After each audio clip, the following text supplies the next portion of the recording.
First bill on the calendar for the day is House File 444. The clerk will report the bill. House File number 444, number 2 on the calendar for the day, an act relating to human services modifying the Homeless Youth Act, second engrossment. Members, please take your conversations off of the House floor into the retiring room or outside the chamber. The member from Clay, Representative Keeler, to explain your bill. Thank you, Madam Speaker and members. First, I want to start by thanking you, Madam Speaker.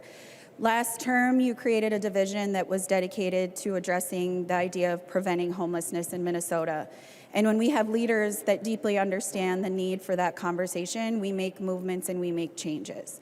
So what the Pathway Home Act is a work from that establishment. With that, I also want to acknowledge the staff that have worked diligently for years on bringing this together, Molly Peterson and Sean Harry. And if you don't know them, they work diligently behind the scenes. They work extra hours, and they really do the work with the community so that we know that we're putting good things together for good people. So I appreciate you and the extended hours times that we have put into this. I also really want to acknowledge one of my very best friends and companion in this work specifically. Chair Gomez, as the chair of Preventing Homelessness, you allowed us to have really honest, open, and humbling conversations around addressing homelessness. And understanding that you as a Minneapolis member and me as a Greater Minnesota member, that there is a true blend in how we serve Minnesota together around this issue. So what this bill is, and what House File 444 is really a collaboration of many ideas on how we actively start the effort to address ending homelessness. We've seen many data points and we hear all of the stories, but I want to just highlight that there has been data, and it continues to be shown, that our BIPOC populations are significantly more likely to experience homelessness, with the Native American population being the highest. I'm going to walk through the bill quickly. I know we have some amendments, and we will go from there. First, we're investing in capital in shelter.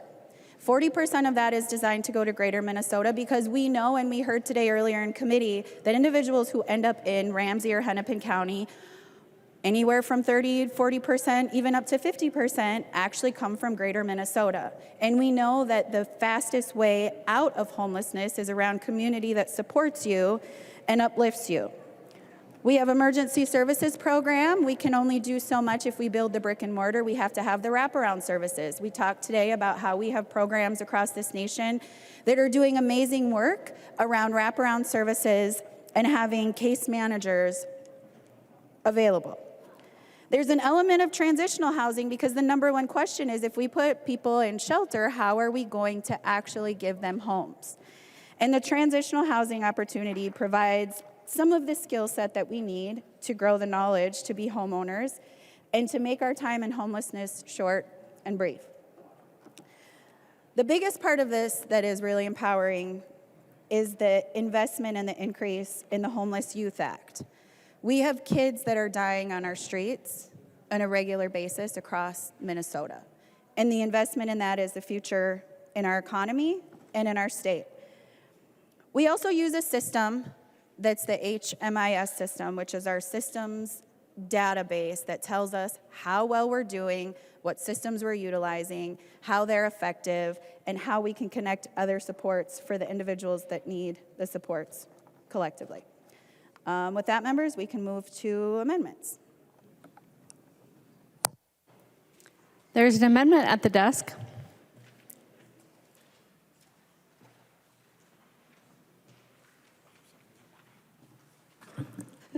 The clerk will report the amendment. New Brindley moves to amend House File number 444, the second engrossment. The amendment is coded A9. The member from Chisago, Representative New Brindley. Thank you, Madam Speaker and members, and thank you, Representative Keeler. This amendment, I think, is a friendly amendment, and I think that's how it is received. As we've served on the Homelessness Committee together for the last 2 years and now on Human Services together. And we've dug into these issues to an extent that I don't know that any of us were really prepared for.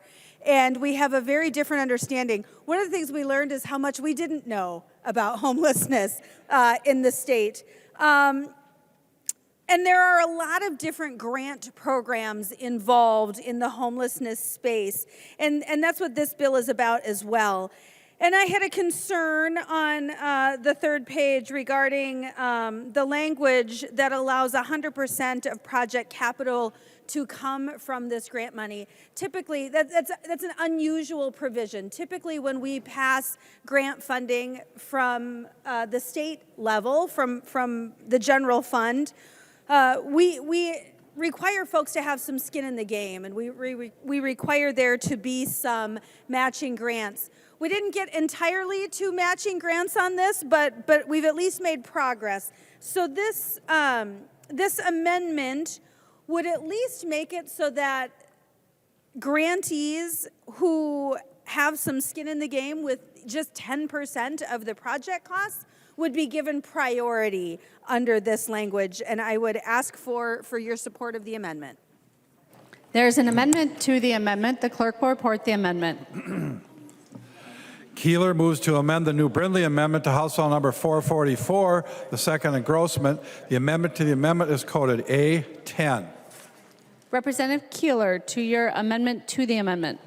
Thank you, Madam Speaker and Representative New Brindley. It is a friendly amendment, and I agree to that. The only adjustment that we made is that this would be for new construction. The only reason that we did that is because some of this grant money could be used for the example that we give is they need to update maybe HVAC systems or boiler systems. And this would just be making sure that those type of investments wouldn't also need the 10% match. I agree that when we have community investments and we partner together, we braid what can be long-term better in general. So I would encourage members to vote yes.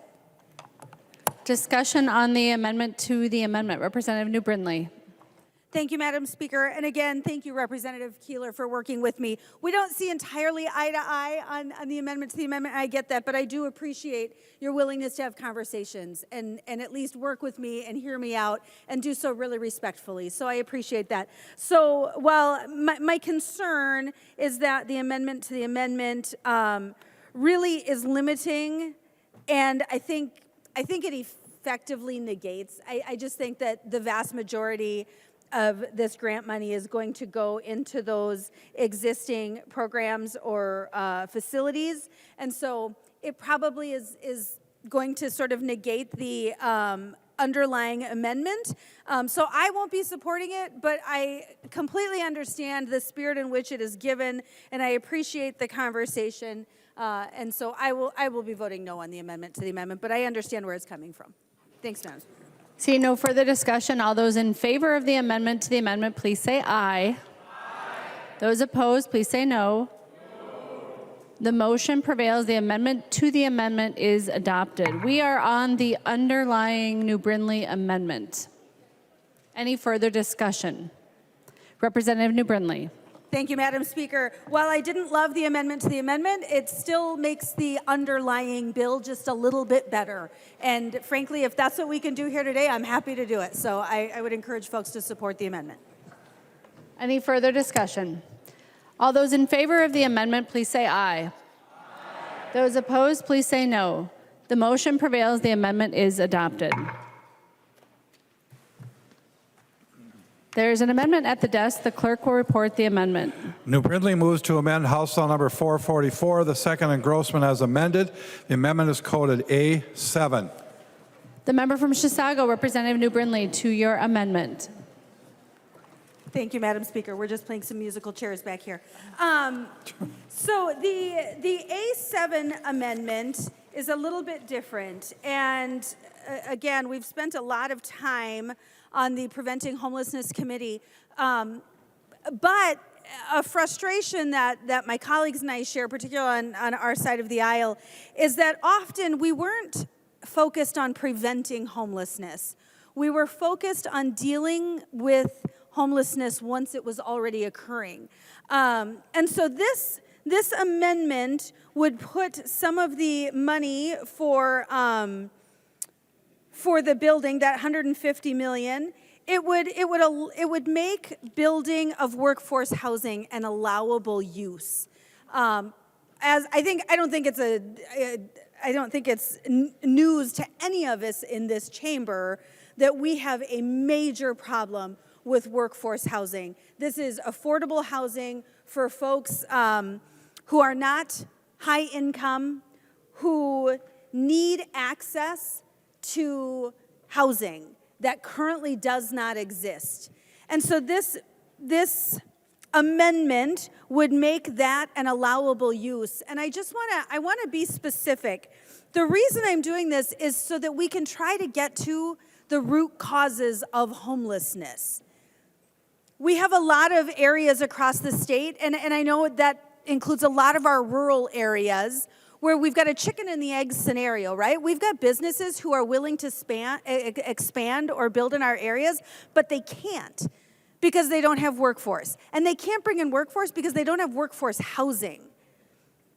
And there are a whole lot of folks that are affected by homelessness who would be in much better shape if they could just get into a place where they have workforce housing, affordable housing, so that they can actually hold down employment and be in a better position overall. So that really is the intent of this amendment, and I would ask Madam Speaker for a roll call. Representative New Brindley requests a roll call. Seeing 15 hands, there will be a roll call. Discussion to the New Brindley amendment. Representative Howard. Madam Speaker, I would encourage a no vote on the amendment, not because workforce housing isn't a priority, it very much is. I agree with much of what Representative New Brindley said.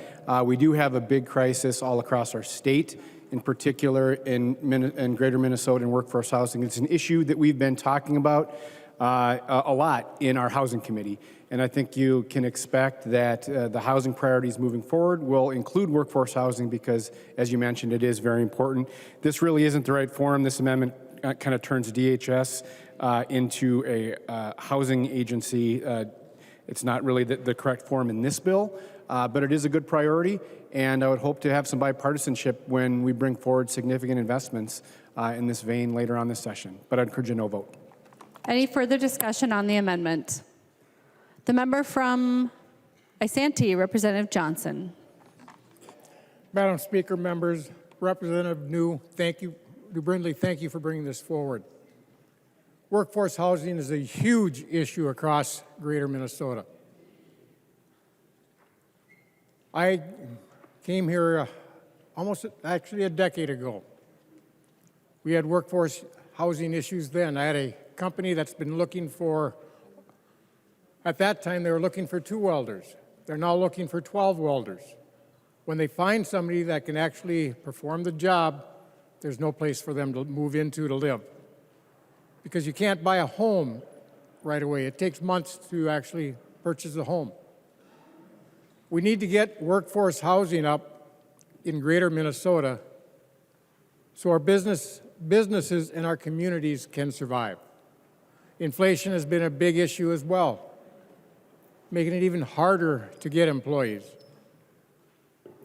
So thank you, Representative New Brindley, for this amendment. I encourage members to vote for it because it is desperately needed across this state.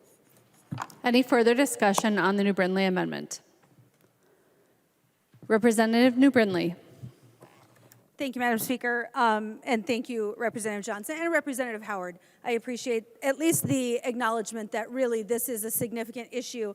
I would just point out that as this amendment would apply to subdivision 2, and right now the appropriation of $150 million, it's a lot of money. It can be used for the acquisition of property, site preparation, including demolition, pre-design design, construction, renovation, furnishing, and equipping of emergency shelter facilities. Here's the problem, folks. We don't need more emergency shelter facilities. We need to get people housed. We need to our goal here should be to end homelessness, not to give them a space to be while they are homeless. We actually, we heard a bill earlier today that included hotel vouchers that can cover this kind of thing. We made extensive use of that during the pandemic. There are other things that we can do, but when we're talking about permanent structures, permanent building, we need to be looking to end homelessness. And emergency shelters are not ending homelessness. Housing is ending homelessness. And particularly that workforce housing is ending homelessness.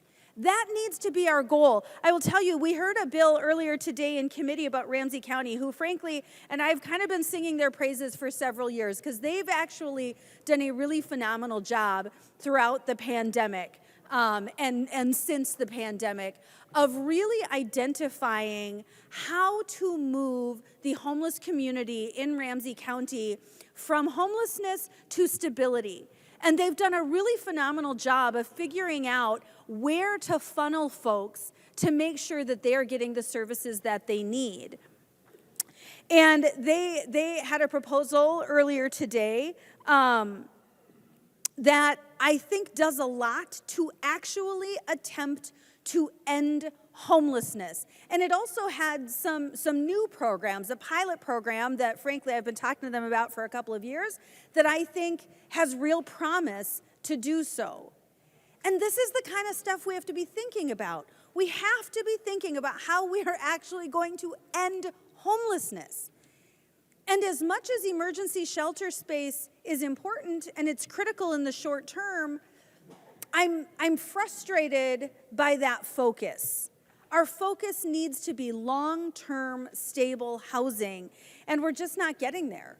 We're just not getting there. And again, there are additional benefits that it's not just providing that long-term, stable housing, but it's also providing that housing that our employers need to be able to expand and grow and offer jobs in our communities. It's really critical, and I just hope people see this for what it is. This is an opportunity to actually end homelessness, bring stabilization, not to just deal with the acute problem. And I would ask for a yes vote. The member from Clay, Representative Keeler. Thank you, Madam Speaker and Representative New Brindley. I just want to make sure that we know what this bill, the intention and the understanding of this is shelters save lives. Housing ends homelessness. We understand that. That is why this is laying the foundation to be the pathway that other stones are added to for us to become a state that has minimal homelessness. But the Minnesota Coalition for Homelessness actually provided some documentations for us with projects around the entire state that are shelter projects that need to be done from border to border. And there's 87 projects around the state, totaling more than what we're requesting. And so I just want members to understand that there is a need for shelter and that shelter saves lives. I would say that it's really nice to know, and I will be honest, Representative New Brindley and I have conversations on a regular basis about we understand that this is an issue and we understand that there's more conversations to be had. And I do believe that this is a conversation that can be added down the path. But at this point, members, I would say vote no. Thank you. Seeing no further discussion on the amendment, the clerk will take the roll on the amendment.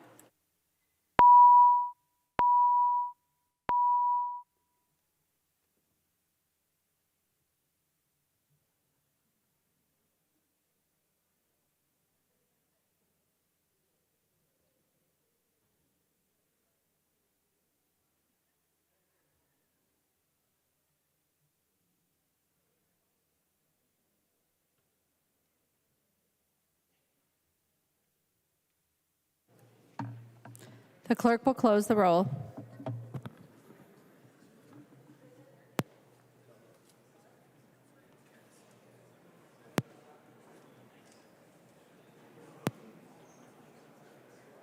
There being 60 ayes and 70 nays, the motion does not prevail. The amendment is not adopted. There's an amendment at the desk. The clerk will report the amendment. Baker moves to amend House File Number 444, the second engrossment as amended. The amendment is coded A8. The member from Candy, Ojai, Representative Baker. Thank you, Madam Speaker and members. Again, I want to bring the attention to the important need of this emergency housing and the emergency shelter that we need. And I've also, along with Representative New Brindley, have worked with Representative Keeler about this important issue about behavioral health and substance use disorder. And I know she is also passionate about this like I am. What I really want to bring forward to our members is adding the piece of this, Section 4, the emergency shelter and the $150 million, to also include our mental health providers that are providing this needed care for people on an emergency level. Also, our substance use disorder treatment providers really could use a piece of this if they are ready for this at the right time. Last Friday, Representative Cagle and I were involved in an ORAC meeting, actually it was 2 weeks ago now, up in Mora, Minnesota. And I was able to take a look at a Recovering Hope facility up there for moms having babies while they are struggling through recovery and trying to get clean. And this amazing place called Recovering Hope up in Mora is growing. They need more beds. They need more facility room for this important service. So, members, I really hope that we can kind of encourage the author and let this happen. I did not get a chance to visit with Representative Keeler about this. I do intend to reach over to the senator who's leading it over there, Representative Senator Dibble, and I want to make sure this is also on that radar as well. So, Madam Speaker, before I forget, I do want to do a roll call on this to try to see if we can move this eight, please. Representative Baker requests a roll call. Seeing 15 hands, there will be a roll call. Representative Baker. And thank you. So, Representative Keeler, I hope that you see this as a tremendously friendly amendment that we can offer those folks that are reeling in mental health, reeling with substance use disorder, because they absolutely have to have shelter along with this. This is a good idea to get this emergency shelter out there. I hope that we can see that this would be a friendly, and I look forward to hearing from you. Thank you. The member from Ramsey, Representative Fisher. Thank you, Madam Speaker. I would encourage a no vote on this, and I want to thank Representative Baker for bringing this up. This issue is, yes, we need to be building out the behavioral health world. There needs to be work on it.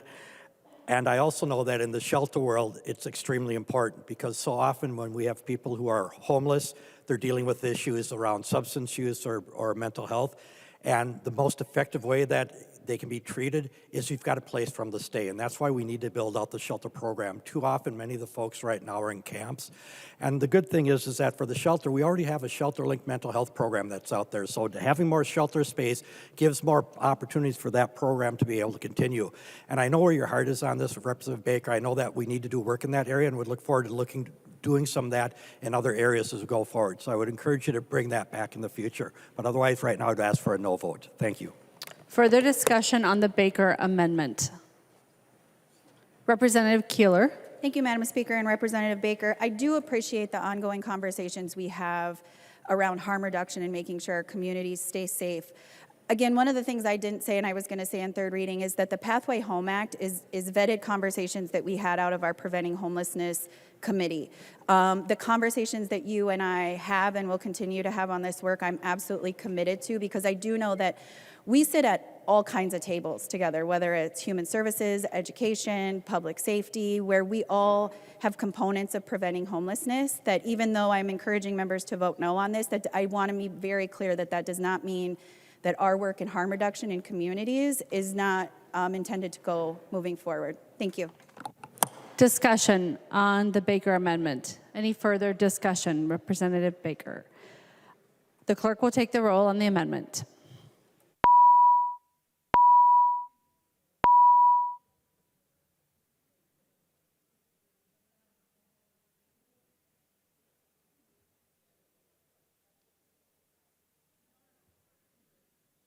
Members, please vote.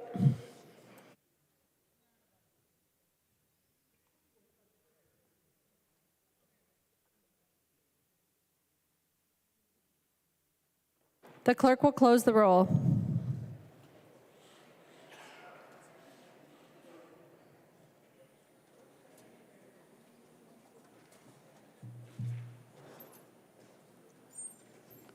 There being 60 ayes and 70 nays, the motion does not prevail. The amendment is not adopted.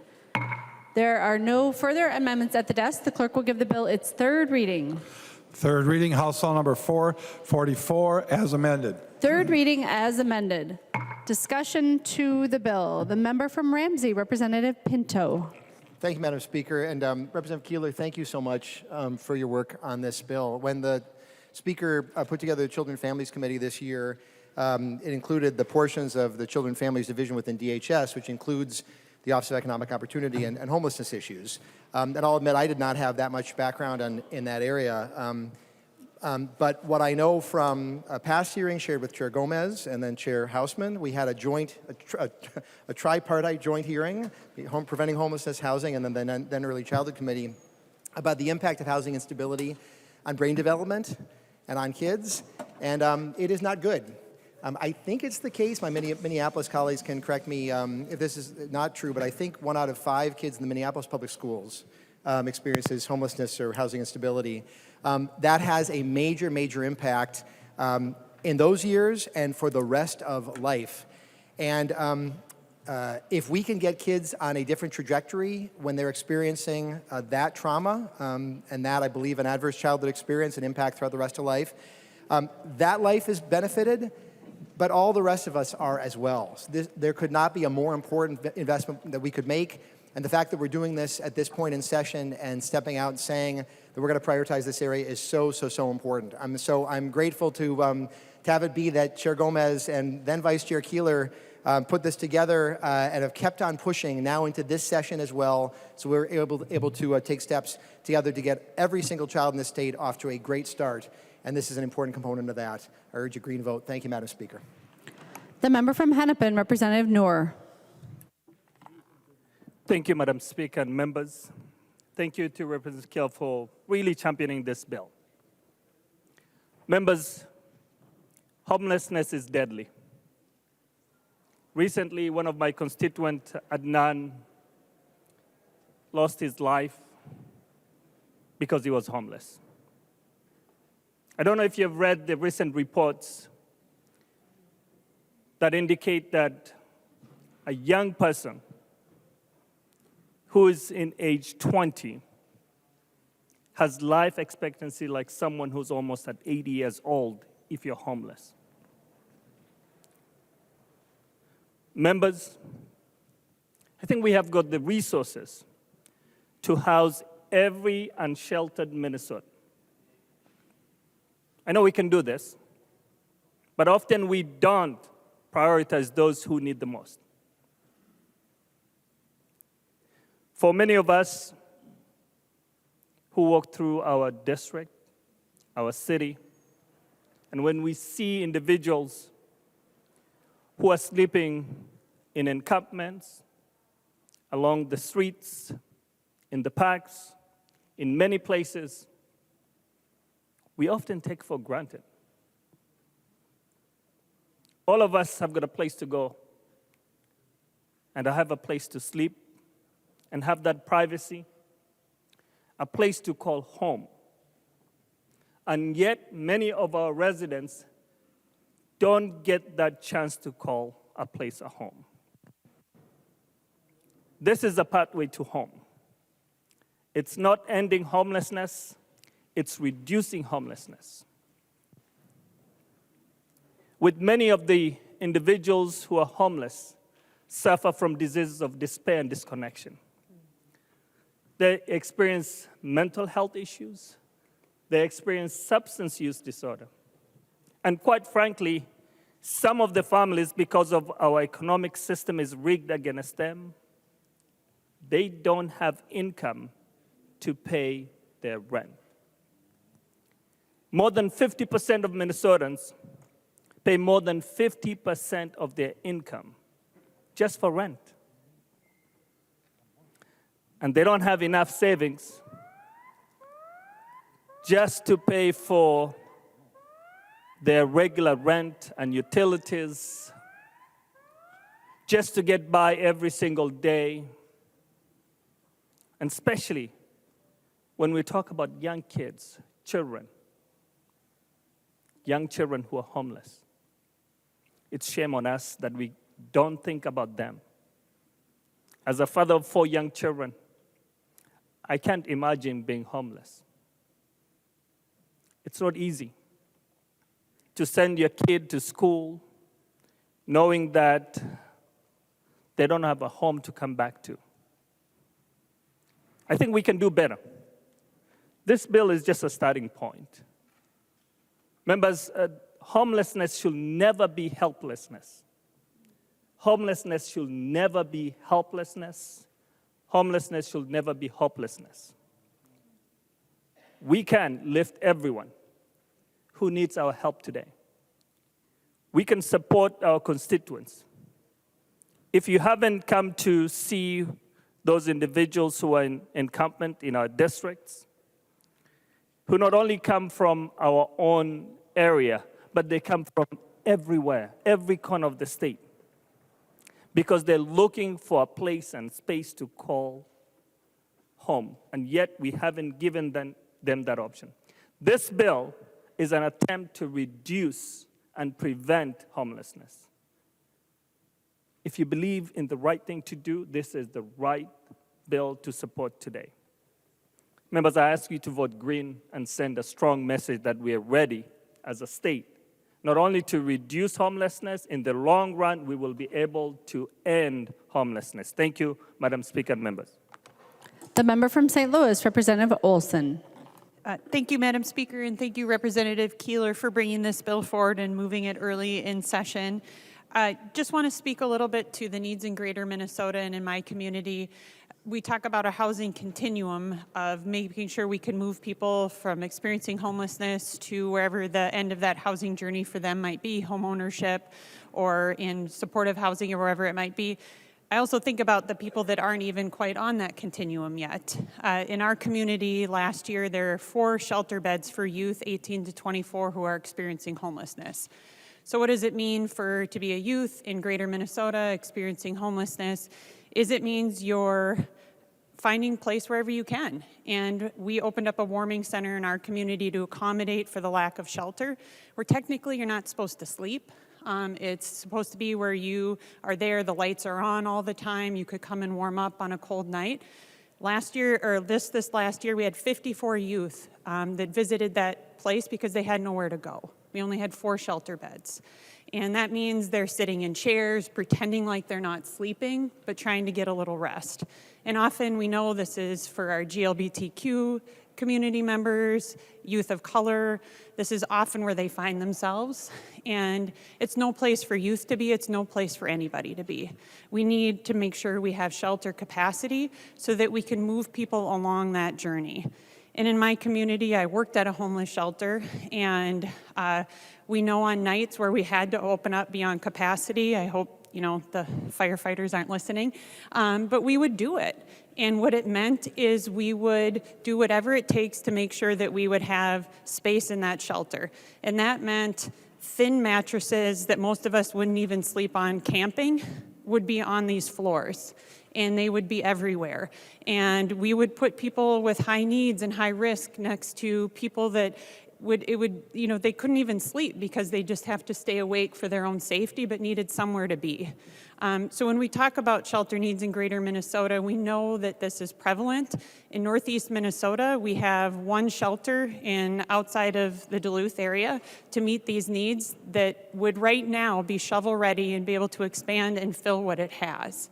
So this isn't just a regional hub center, this isn't just a Minneapolis-St. Paul, this is all over our state that youth and adults and families are experiencing homelessness.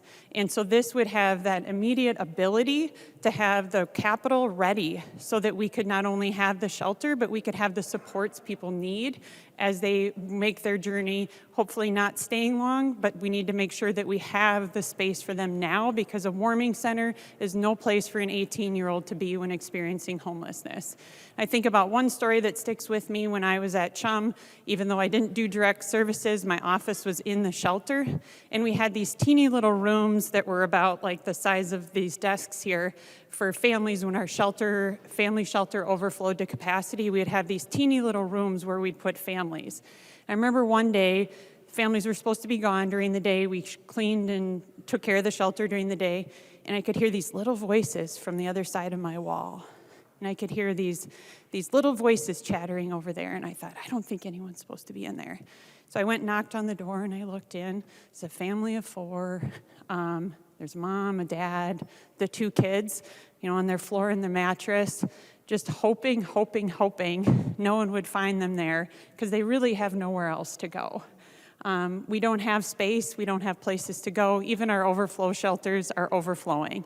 And we don't need that, and we have the resources to do better. And so the capital available to here would make sure a family like that had some dignified place to stay as they were experiencing this hopefully short incident of homelessness and moving them on that continuum. But we need to think about it as a continuum, and we need to fund this part of that continuum so that we can also fund all of the other places to support families as they journey out of homelessness as well. So thank you, Representative Keeler, and I encourage a green vote on this. The member from Ramsey, Representative Fisher. Thank you, Madam Speaker, and thank you, Representative Keeler, for bringing this bill forward. I'm really excited to see the provisions in here, particularly the provisions around the Homeless Youth Act. This is something that is critical to help continue to build out our homeless youth system. Because the system needs out there for our youth.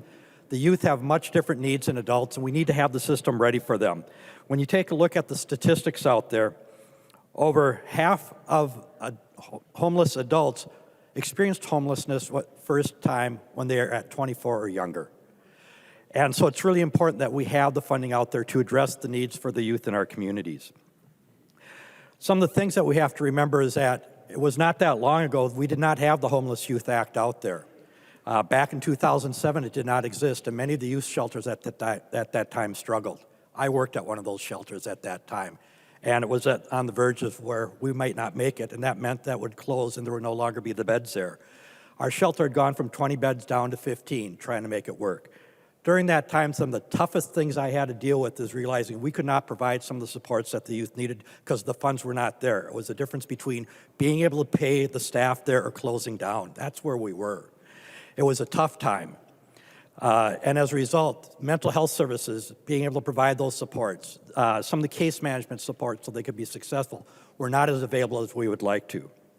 Eventually, the Homeless Youth Act came into being, and that really helped. However, the first time it was set up was only set up at $1 million. Well, it helped get a number of organizations going, helped ours along that I was part of. The following turn, it went down to only $100,000, and some of the organizations were not able to survive that drop. And so we lost some capacity in the system. And that's why I really appreciate, Representative Keeler, what you've done in this bill here is making sure that the dollars are not one-time dollars for services, but ongoing dollars, because it's so hard for nonprofits to be able to continue to provide the services going forward when there's a cliff coming down the road and they're not permanent dollars. Having lived through that, it's really tough when you see shelter beds go away for the most vulnerable youth in our communities. Some of the things that we really have to keep in mind is that so often that the people that we are working for and that we're supporting out there, the youth, have been many times thrown out of their families. Many of them are in a situation where they don't have family to go to. And so the youth shelters are set up out there to help provide the support services, the case management services that they need, helping them get connected with housing going forward. These are the services that allow them to get their education, help them continue on in their jobs. And when they are able to become stabilized like that, they're able to then securely find housing going forward, where they're able to get into a transitional living program, or more importantly, into stable housing where they've got the rent support so that they can be successful down the road. That's why the homeless youth component is so important, and that is very important that when we find youth out there, that we've got the ongoing dollars for it. And this is just as important. When we take a look at doing funding elsewhere, when we take a look at doing funding education, we don't say one-time dollars to fund our education. We provide the ongoing dollars. When we're providing long-term care, we say we're going to provide dollars not just for the next 2 years, but we're going to allow them to pay for those salaries going forward. And that's why I really like the bill that we have here, because it provides for those dollars going forward and treats our homeless youth the same as we would anyone else who's vulnerable in our society. So please vote green. The member from Ramsey, Representative Finke. Thank you, Speaker Hortman. and I would like to thank Representative Keeler for bringing this bill. There are a few people here in this body that are more dedicated to helping those who need help more than Representative Keeler. So it's a real honor to me to support this bill, and I'm grateful that you are bringing it. We all know that we have a problem that we're trying to solve here. We heard earlier through the amendments and through the discussion, there are many ways that we could solve this problem. And, you know, the problem is that we have 13,000 homeless youth in the state of Minnesota. That's 13,000 too many. That's obviously true. We know we need to do something about that. But I just want to say, you know, we need to recognize that 73% of those homeless youth are Black, Indigenous, or people of color. 25% of them are members of the LGBTQ plus community. Our communities are hurting. Our communities are feeling helpless and hopeless, and they really need bills like this to help lead them home. This is a pathway home. It's the perfect title for a bill. As Sharon Norris said, this is not going to end this problem, but it is a pathway home. I'm sorry. And we do need to end homelessness, and there are many things that we can do to do that. One way that we could do that is to have families stop rejecting their children. That's a very direct path to homelessness. Individuals end up on the streets, they don't have somewhere to go, and they end up with very few choices. And to say we don't need more shelters is very hard to hear, because we do, but we also need more permanent options. I'm sorry, I'm getting away from myself. I'm getting more emotional than I thought I would. This is a necessary, essential piece of legislation. Everybody should be supporting this. This is good work. We're here to help people. There's no way this bill is not helping people. This is what we're here to do. This is why you come to do this work, to help people. So please help people and support this bill. The member from Dakota, Representative Ryer. Thank you, Madam Speaker. Thank you, Representative Keeler. I rise tonight in support of House File 444, the Pathway Home Act. This bill includes funding for emergency services programs, a program that's one of the backbones of the emergency shelter system, ensuring that the physical shelter spaces we create have the resources they need to help the person in shelter move on with their life. ESP was created by the 1997 Minnesota legislature, and its purpose then and now is to initiate, maintain, or expand programs providing emergency shelter and services to people experiencing homelessness. Funds can be used for operation, administrative, and supportive services costs of shelter. I'd like to share with you what this means in the life of a person receiving these services. When I was in my 20s, I was in a shelter for a month with my infant son, escaping from domestic abuse. This gave us a safe and secure roof over our head. We also had emotional support from staff to recover from trauma, help getting vouchers for housing. Staff brought expertise about obtaining food assistance, health care coverage, and provided legal support and expertise for advocacy for those who needed it. They took care of my baby while I took care of myself and did what needed to be done. I regained the strength to get out of bed in the morning. And so much more, all delivered in a place that was homey and well-maintained. I would not be where I am without those 30 days and the support they gave me. As part of the Preventing Homelessness Committee, led by Chair Gomez, Vice Chair Keeler, and lead New Brindley, last biennium, we were privileged to hear many such stories, similar in many ways, but every one marked by each person's individual history, culture, and circumstances.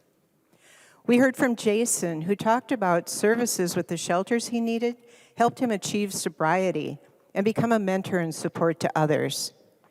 We heard from Pamela from the Boys Fort Band of Chippewa about the services her community needs, like case management, referral assistance to other programs, and support for mental health and substance abuse issues, all provided in a way that's grounded in the traditional and cultural ways of the community.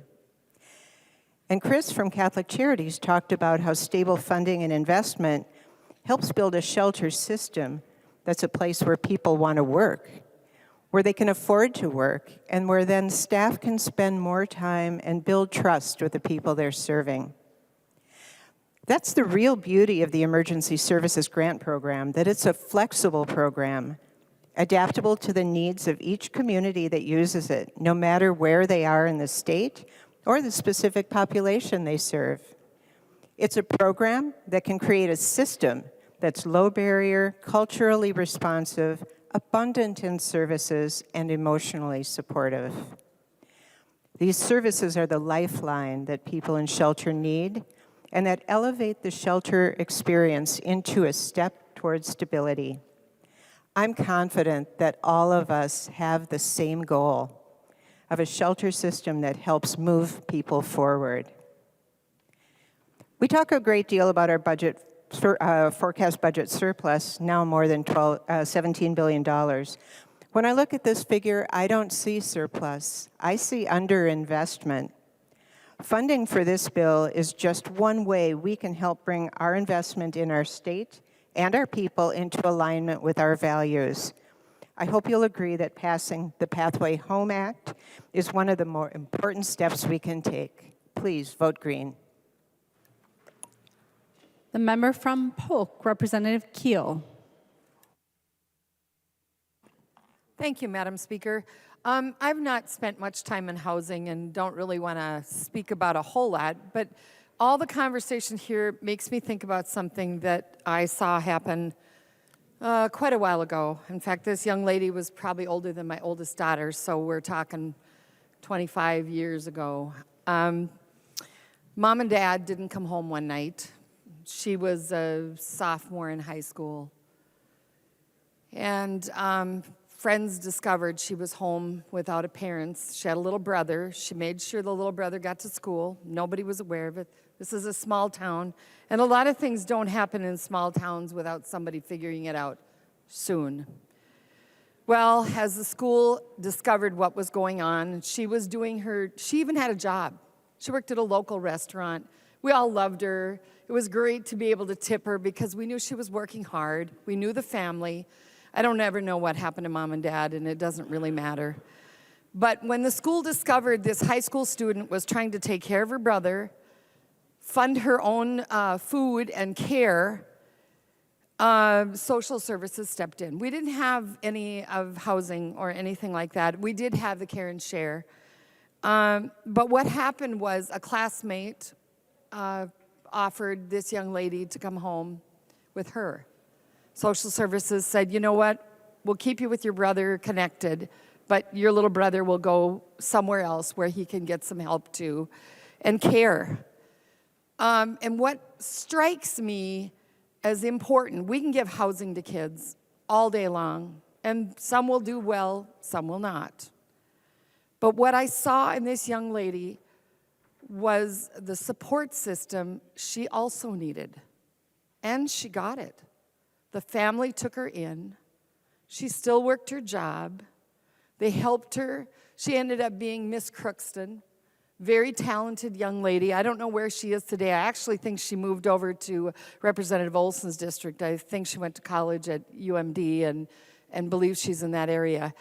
But she was successful. And I think the key to all of this, as we're caring for people to have homeless shelters, is the fact that the support system is important.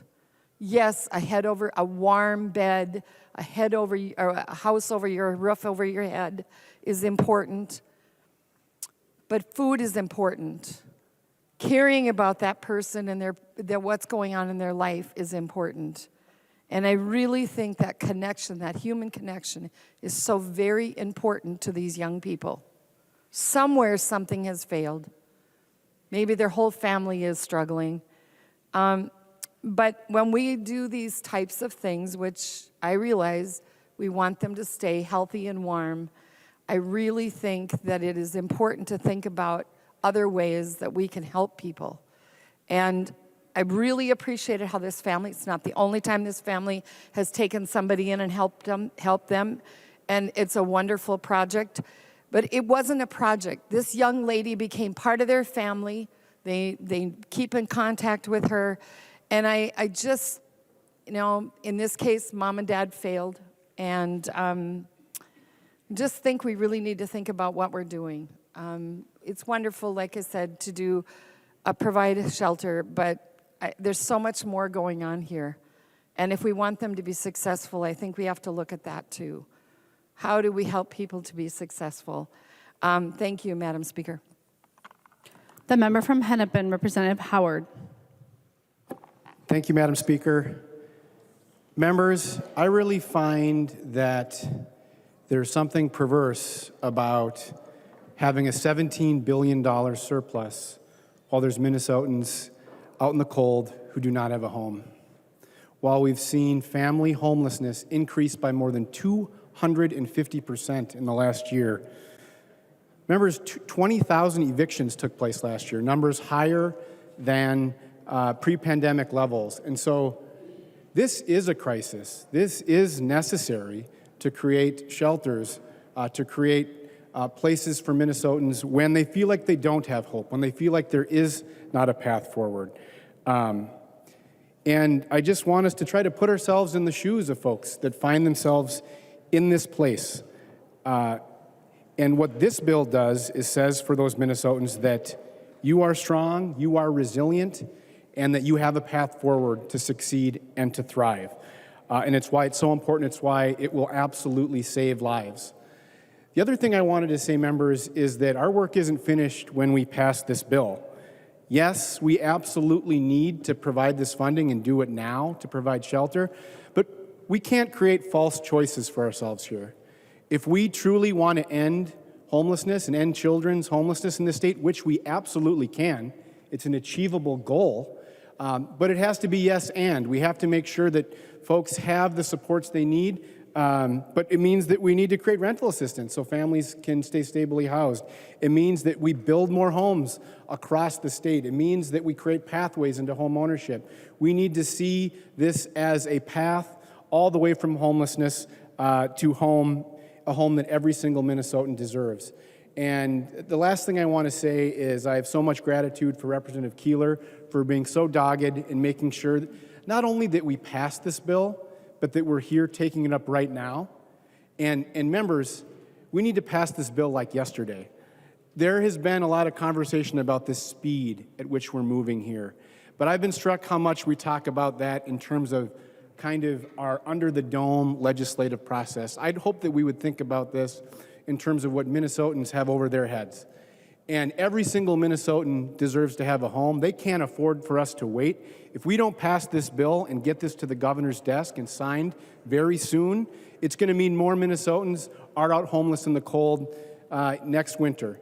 We cannot wait to act, and Representative Keeler has kept us pushing forward. Each and every one of us have an opportunity to keep us pushing forward by voting yes, and we should see this through and get this bill to the governor's desk for a signature as soon as we absolutely can, because as Representative Keeler said, shelter saves lives, housing ends homelessness. We have our work cut out for us this session. I believe we can succeed, and today is such an important first step on that path. Thank you, Madam Speaker. The member from Ramsey, Representative Hollins. Thank you, Madam Speaker, and thank you, Representative Keeler, for bringing this really important bill to the floor. I want to take a moment to recognize the funding in this bill for transitional housing. I think a lot of folks, myself included, when I first started, before I was on Prevention of Homelessness Committee, I thought transitional housing was just an extra step that unsheltered people had to go through, and I really didn't understand its importance. But I actually carried the bill in that committee to fund transitional housing, and it was a great learning experience. That's what I love about being in the legislature, is it's an opportunity to learn about things that you don't otherwise know about. The reality is unsheltered individuals are experiencing an incredibly stressful time period in their lives. And when they're exiting homelessness, they need a period of stabilization before moving into permanent housing. We know that people who enter transitional housing after emergency shelter experience more positive housing outcomes than their peers who do not. And first of all, I think we need to acknowledge that just moving from an emergency shelter to transitional housing itself is a positive outcome. But beyond that, of those who go through transitional housing, 78% were either still in their housing program a year later or had exited to a permanent destination at the end of the reporting period. And that's compared to just 19% of the unsheltered individuals who don't go through transitional housing. So it's a stark difference, 19% versus 78%. And I am a data person, so I pulled some statistics. More than just a place to live, transitional housing provides wraparound services often to people who need it most, and it helps empower them to be thriving, fully functioning members of our society. Studies have shown that a participant's length and stay in transitional housing is the strongest predictor of positive outcomes. Families that spend more time in transitional housing programs had higher levels of education attainment at move-out and increased employment for a 12-month follow-up period. And finally, studies have indicated that participants who reside in programs longer experience increased housing stability and that children experience positive mental health outcomes. So in reality, this is much more than just an extra step between being unsheltered and being in permanent housing. It sets people up for success. Transitional housing results in increased employment, less substance abuse, and less contact with the criminal justice system. And for that reason, I am highly in support of House File 444, and I hope that you all can support it along with me. Thank you. The member from Hennepin, Representative Gomez.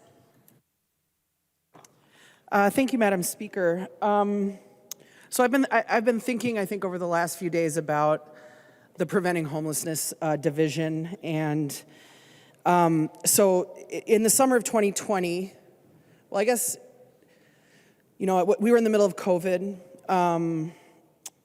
and Minneapolis police officers murdered George Floyd in my neighborhood, and there was a civil unrest, and there was a homelessness encampment. If you know South Minneapolis, there's a Target store right near the 3rd Precinct on Lake and Minnehaha. Representative Koznick knows what I'm talking about. So there was an encampment behind the Target. And during the public health emergency, we had received guidance from the CDC to not displace people living in encampments because there was the fear that that would, potentially spread COVID further among that population, which is medically fragile. So the encampment behind the Target had grown pretty large. And then the Target was on fire, and there was a terrible scene behind the Target, and people's belongings caught on fire.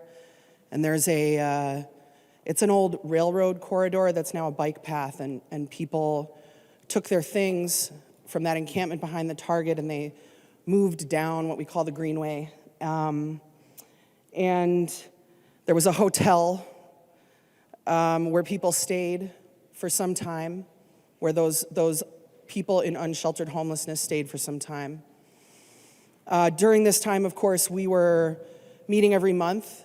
We had session every month. And in June of 2020 and July of 2020, as I recall, we were working a lot on police accountability measures as a response to what had happened in my community. And so during that time, when we were in session, and we were in long nights of session, the people who had been staying at the hotel, who'd previously been staying behind the Target, moved into my neighborhood park. So it's like a really big park. It's called Powderhorn Park. It's sort of the biggest park in my neighborhood. And there was this one night, and I heard about this, right? But we're in these kind of negotiations on police accountability. We're in session, and I heard about this encampment, and one night after session, it was 12:30 at night, and I went there. just to see what was going on. And I had a constituent there, and I just remember this is one of those moments of doing this job where she was like, you know, she needed something from me. She needed me to do something. And I had to say to her, like, I have like 3 or 4 more days of these crazy long nights of session, and she had been there.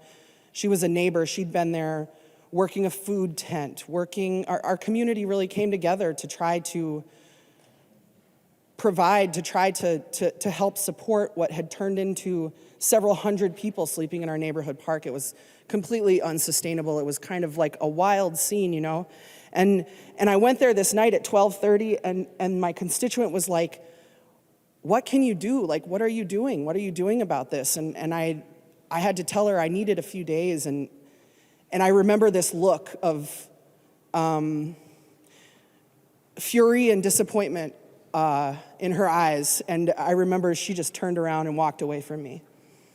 And when we finished our work here at the Capitol, I went back. I told her I was going to come back, and I told other people there that I would be back. And you know, at that time, I'd sent my family away because my neighborhood was burning, and I couldn't care for them and do the job that I needed to do here at that time. And so I ended up at that encampment night after night after night and day after day, and I ended up going there every day. And there would be daily meetings, often of county providers and nonprofit providers, and I would call, you know, the mayor and the Hennepin County Board, and I would call the governor, and I would be on Zoom at the homeless encampment, like, this is what's happening in my community. And there was just this like massive interjurisdictional finger-pointing thing that happened. And it was like some of the most frustrating times that I've had in this work, I think, was trying to figure out like who's responsible for what and like what in the world is going on in my neighborhood. And I think I don't know how many times I cried in caucus in the summer of 2020, but it was more than once, but this was one of them. I was so frustrated, and I remember looking at all of this. There's federal funding going to all of these things, and how is it possible that we have 250 people sleeping in my neighborhood park? Like, how is that possible? And so I don't have a background in homelessness. I'm not like Representative Olson, Representative Fisher, who have worked for years in these areas. But I was somebody who, this issue was thrust onto me because it was in my community. And because I was in this position of trying to deal with this, just the frustration of nobody wanting to take accountability. And that's why the Speaker, I believe, created the Preventing Homelessness Committee. Don't cry in caucus to get a committee created. Do not recommend. But you know, it was so many of the issues around homelessness, especially unsheltered homelessness, which accelerated during COVID. So many of the economic realities that undergird the reality of like us living in the richest country on the face of the earth, and there are still people sleeping outside in our parks, were laid bare during COVID. And so the timing of creating the Preventing Homelessness Division, I think, was the right time. It was the right time. And so I want to, this is how Representative Keeler started her remarks, but I want to say thank you to the Speaker for recognizing, you know, the human tragedy that this is and the human cost of allowing beloved members of our communities to fall off the edge. And so, you know, so I feel incredibly privileged to have chaired the Preventing Homelessness Division for 2 years. And, you know, I think that you saw some of the cooperation that we were able to foster between, you know, the two parties in that committee, and I'm deeply thankful for that, especially for the collaboration of Representative New Brindley, who was the lead on the committee, and who, You know, I knew from the first conversation that we had, it was like that she had a heart for this work and a heart for the people who were impacted by this issue. And, you know, we were able to do good work together.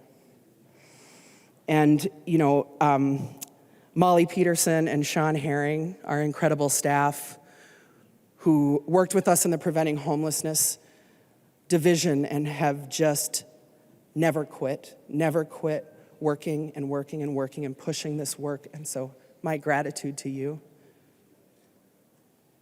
Their work will make a big difference in people's lives and already have. And you know, we had the privilege of hearing from so many, it was during COVID, right? So we could hear from people all over the state. And that was something that was actually pretty special, I think, about that time was that we really, I mean, we heard from service providers across the state who had just basically, in the previous few months, had completely remade the shelter system to deal with a airborne pathogen. Thank you. I'm like, what's the word I'm looking for? You know, because a lot of our emergency homelessness response system consists of congregate living. So you have people in like bunk beds in a gym. And then suddenly there's like this respiratory illness that we know nothing about. This is a medically fragile population. And so our service providers just moved mountains, and it was incredible that we didn't lose many, many people during that time. And that was because of those service providers and because of our state employees who managed to push out tens of millions of dollars that we got from the federal government to transform our homelessness response. And they're just like true heroes, and hearing their stories in our committee was incredibly moving. And I mean, and of course, most poignantly for all of us, I'm sure, on that committee was that we got to hear from so many people who'd been personally impacted by homelessness, who had experienced unsheltered homelessness. We had, you know, people who'd been homeless with their kids, and you know, we heard from all these foster care, people who'd aged out of foster care, and you know, who ended up in unsheltered homelessness. And we heard from, we had somebody Zoom in from an encampment eviction one day.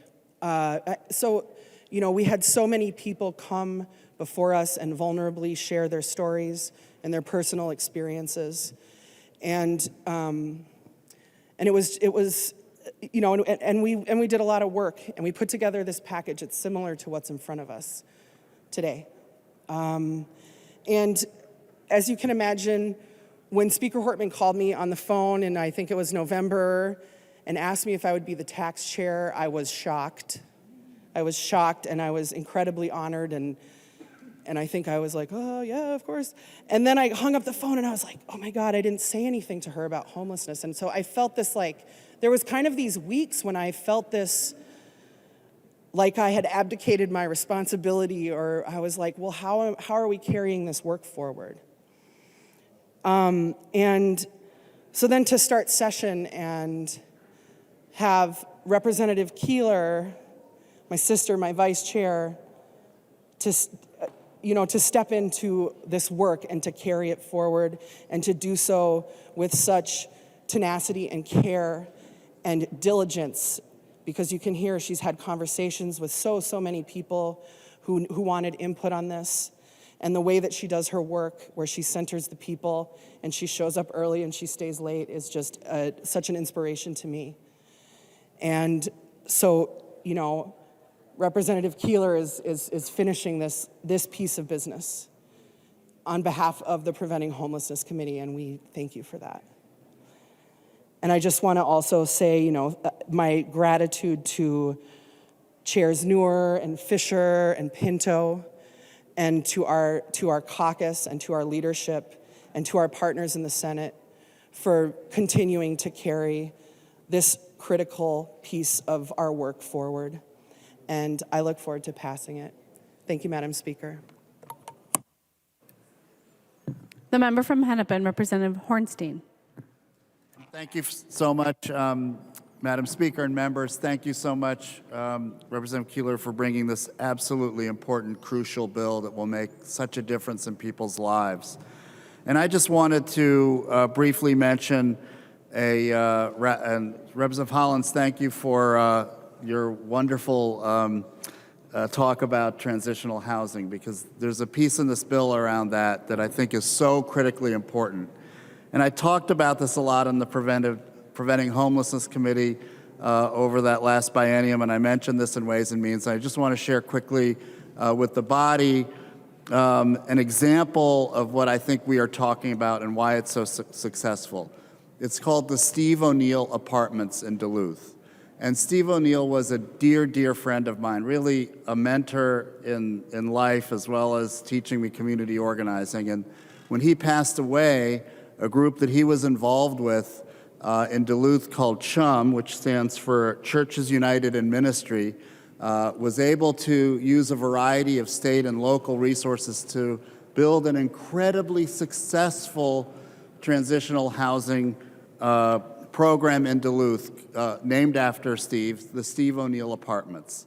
And so I just, on the 5th anniversary of the Steve O'Neill Apartments, which was dedicated in 2014, a TV station in Duluth ran a story. And I was struck by some of the voices they included in the story. For example, Sandy Pavola, who wrote, "It's helped my family grow in many different ways. Education, mental health. I feel like I've got a community, and it's really nice." And that's what these wraparound services do. And finally, from one of the staff people, Mary Lou Larson, who works for CHUM, simply said, folks are getting settled in, and they're improving their health. They're beginning to dream about what might be next. And so, members, this is one example of many where this bill will continue to make a difference in people's lives. Please support it, vote yes. Thank you, Representative Keeler, for bringing this to us. The member from Chisago, Representative New Brindley. Thank you, Madam Speaker. And thank you, members. Again, we've spent a lot of time working on these issues together over the last couple of years. And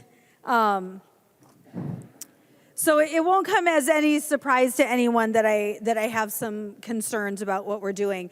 But I want to be clear, like, it's not that I just don't want to spend money on homelessness. Just today in committee, I voted yes to spend kind of a lot of money on homelessness because we had a really good proposal to do very specific work to end homelessness.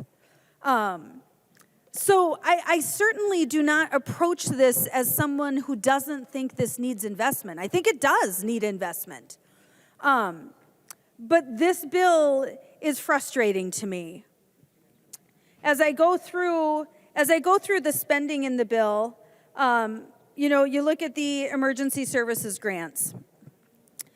This is going to increase the funding in the emergency services grants by 5 times almost. It's going to go from about 7 million to 27 million. This is a massive infusion. Massive. And in the out years, it's going to increase to 35 million, 7 times. All in one shot. And so, when we hear things like, there's this fiscal cliff, there's no cliff. This is the opposite of a cliff. This is a complete saturation in, frankly, ways that I just think adding this much money to the pot is not particularly responsible, because there is a very good chance that these programs can't even absorb that kind of money and use it. I know that we all are very aware of the workforce shortage in this state, but I honestly don't know how these organizations are even going to be able to use that much money that quickly, because it is a huge infusion, and there are not the workers to do it. In the Homelessness Youth Act, where we are increasing that money by 3 times and 4 times. Again, a huge infusion. Even the transitional housing, we're more than doubling that program. And so when we're told that the funding goes down to $100,000, well, that's not now. The base funding right now is over $5 million. The base funding is over $5 million. So when you hear things like $100,000, that's just not accurate. That's not what we're working with today. It's a little tricky to find.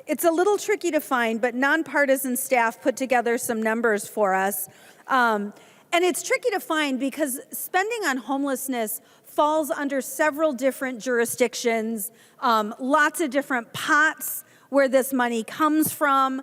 So I don't know that this is a complete list, but this is just current base funding for homelessness. And the current base funding for homelessness is $300 million in fiscal year 24. And it's about 300 for 24 and 25. It goes up a little bit in 25. So we're a little over 600 million for the biennium, which works out to $75,000 per homeless person. And I'm not sure where we get the number. I've looked, and I certainly am not saying it's not true, but I don't know where we get the number that family homelessness has increased by 200%. Because when you look at the point-in-time counts, it doesn't appear to reflect that. But what is reflected in the point-in-time counts is that these numbers are pretty consistent. And these numbers have been consistent for a long time, regardless of how much money we've put in. The number of homeless people has not changed, of people experiencing homeless has not changed. And it stays just under about 8,000 people. And that's where we are now, which is where I get this number that it's about $75,000 per person that we're putting in, that we're currently spending in the base funding on homelessness. And again, my frustration is that these programs, while funding sort of emergency situations, they're mostly not funding long-term solutions.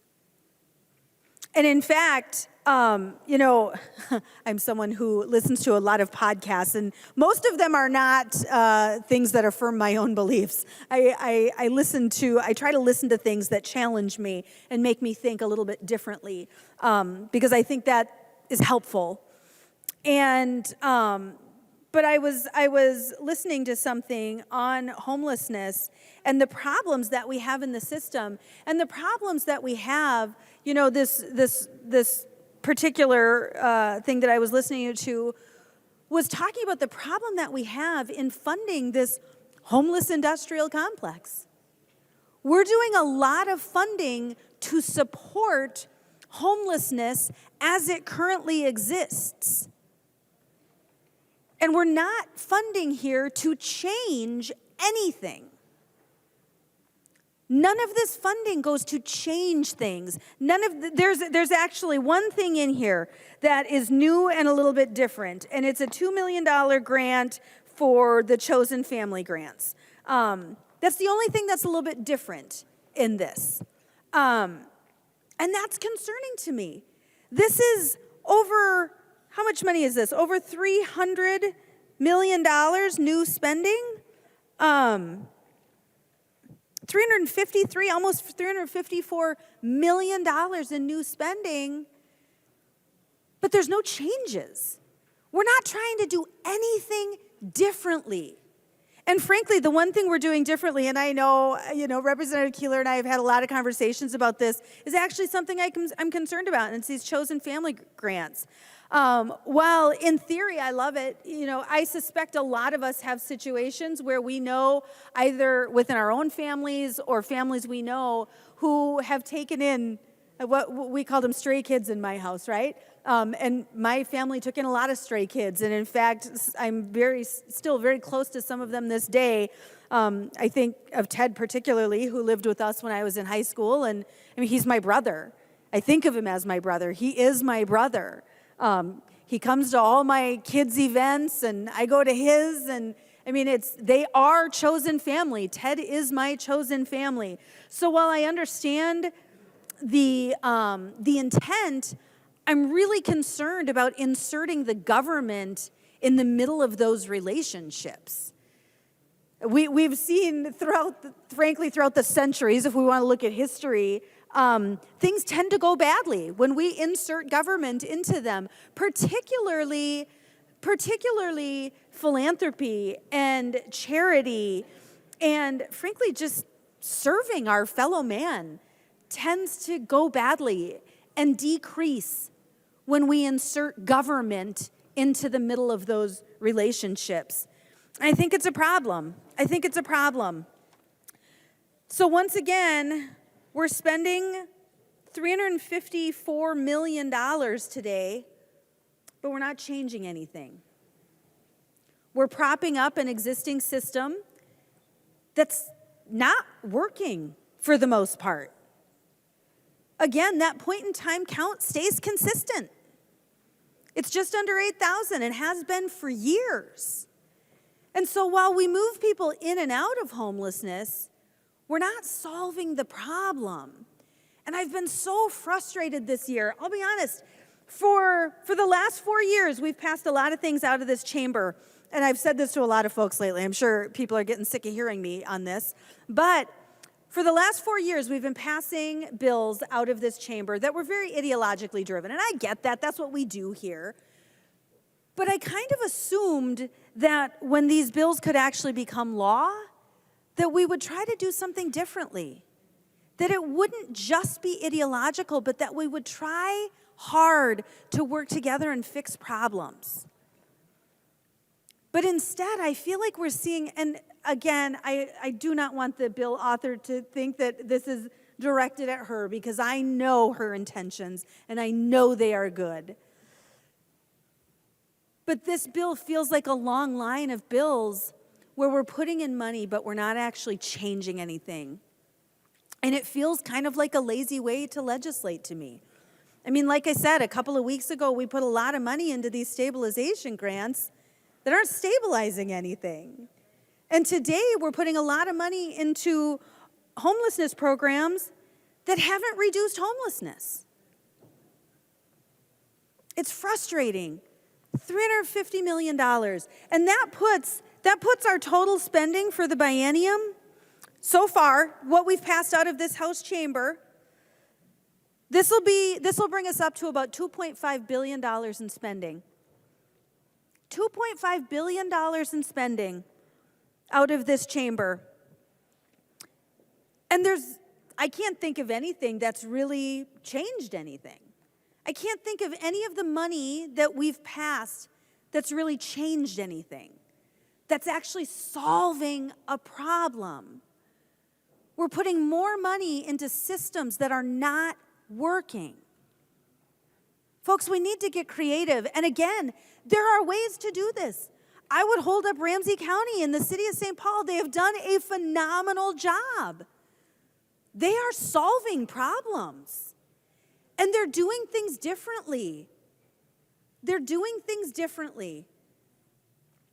And it's what we should be focusing on. But instead, we're spending a lot of money, again, without making any changes. I don't know where we go. It's getting, it's really disheartening. It's really disheartening. Again, $2.5 billion, and we haven't really changed a thing. But that's what we're going to do. It feels, like I said, it feels like a lazy way to legislate, to prop up systems and continue to put money in and not do anything differently. So while I see homelessness as a significant issue in our state, frankly, it's not one that's gotten worse, but it's just not gotten better. And yet, we're not going to do anything differently to change that. So I'm voting no on this today. And I hope we see some different bills come through. I've submitted legislation. I've dropped legislation in the hopper to change some things with homelessness. We'll see. We'll see if that gets a hearing. I doubt that it does. But We got to do things differently, folks, because our state can't afford to just continue to feed systems that don't work. We have to actually change systems if we want to change outcomes. So I'll be voting no today.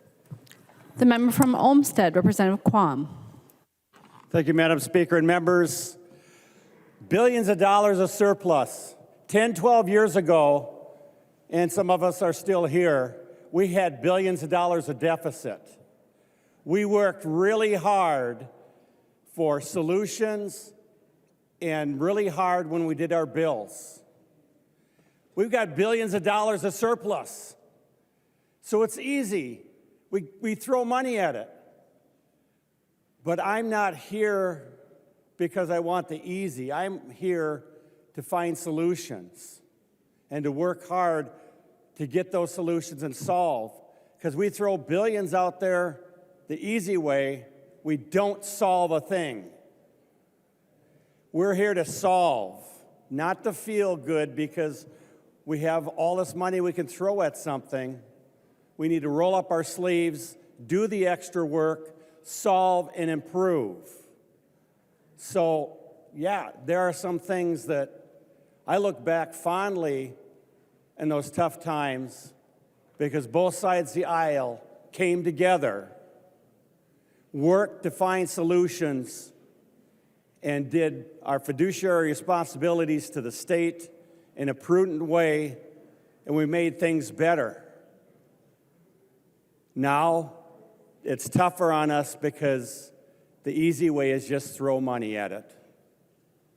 I wish we would try harder on this bill. The member from Clay, the author of the bill, Representative Keeler. Thank you, Madam Speaker and members. Well, this lazy member sent out a bunch of letters of support across this entire state. And if you look in this packet, we have Dr. Foldis actually did an entire study on this. And since I knew that we were going to be worried about money, and I know that we worried about taxpayers and their dollars, I'm excited that this was brought up because what happens, first I want to acknowledge the fact that absolutely our shelters can use this money. And the change that we are trying to make is an historic investment in preventing homelessness. We don't need to recreate wheels here. We've heard in testimony over and over and over that these things are working. They just need more support. So that is the change that we're doing here.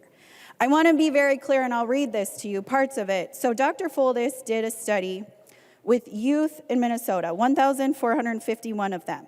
What happens when you're homeless and you don't have a place to go? You end up in the emergency room. We have individuals that we know of stories on both sides of the aisle that you have all shared with me, knowing that we have people in your communities that call the police because sleeping in jail is at least a dry space to be. There's a cost to that. They show up in your emergency rooms. There's cost to that.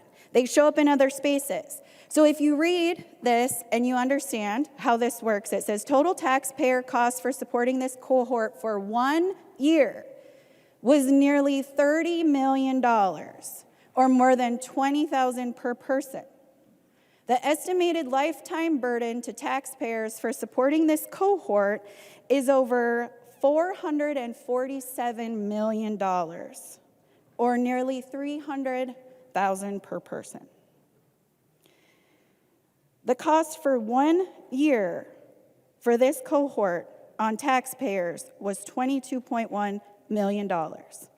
Mathematically, if we have just 6.1% of our youth to be sustainable on their own by the age of 20, that offsets this cost. So if it's really about the money, this is smart. This is not lazy legislation. This is financially responsible investing in programs across this state that are meaningful and make a difference. Representative New Brindley and I have both talked about our concerns with close-knit. I'll admit to that. That is why in this bill, it is a 1-year pilot project that comes back with data to tell us how that worked. That is not ongoing funding. Because what we know is that that program is designed to support a population age 18 to 24, where, again, many of the stories on the other side of the aisle that this conversation allowed us to have showed that you all went through your bouts of homelessness during that age range. So we heard you. We're talking. Is this perfect? No. That's why it's the Pathway Home Act. That's why we have chairs standing up making commitments that bills that are coming out of their committees will address this. That's why we're open to these ongoing conversations about how we do this moving forward. So I will end. This does solve and improve what we're trying to do here and remind us that shelter saves lives. I encourage a green vote, members. Thank you. The clerk will take the roll on the bill.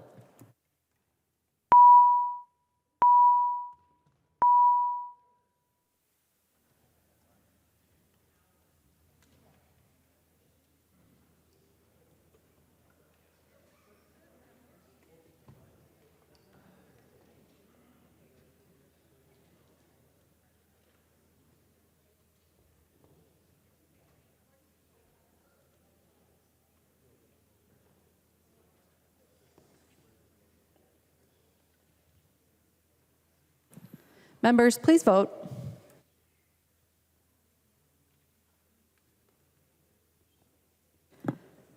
The clerk will close the roll.